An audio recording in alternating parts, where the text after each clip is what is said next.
vaudze kuti vapana zvavakuya.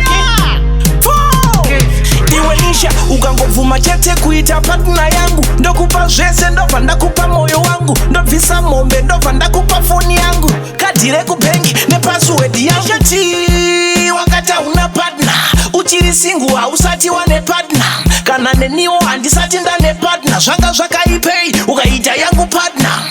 Nisha wakati una partner, uchiri single hausati wane partner, kana neniwo handisati ndane partner, zvanga zvakaipei ukaita yangu partner. Ndiri musopansen Nishati handibheme, inini ukandida ndokupromisa ucheme, ndasiyana negevha raita musoro ucheme, inini ukandida upenyu haureme. Nisha ukandida ndinokubata bow, ndokuisa panodziya ndobva ndavhara madhow, ndotuma godfather kuzobvisa lobola, chona vachiuya nezana remadhora, ndinokufita nerudo ndasiyana negevha raikushungurudza, gevha raikurevha, uyatigarisa nekunge Adam naEva. Nisha ukandida ndokuitira favor. Nishati wakati una partner, uchiri single hausati wane partner, kana neniwo handisati ndane partner, zvanga zvakaipei ukaita yangu partner.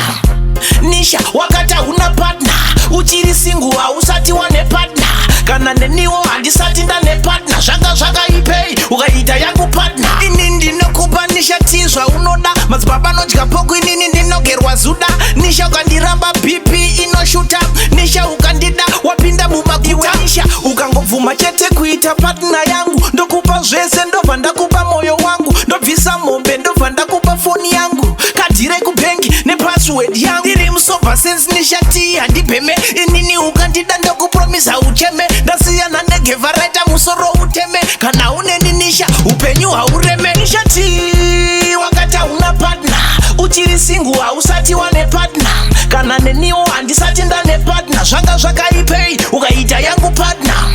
Nisha wakati una partner, uchiri single hausati wane partner, kana neniwo handisati ndane partner, zvanga zvakaipei ukaita yangu partner. Ndinokufita nerudo ndasiyana negevha raikushungurudza, gevha raikurevha, uyatigarisa nekunge Adam naEva. Nisha ukandida ndokuitira favor. Nisha ukandida ndinokubata bow, ndokuisa panodziya ndobva ndavhara madhow, ndotuma godfather kuzobvisa lobola, chona vachiuya nezana remadhora.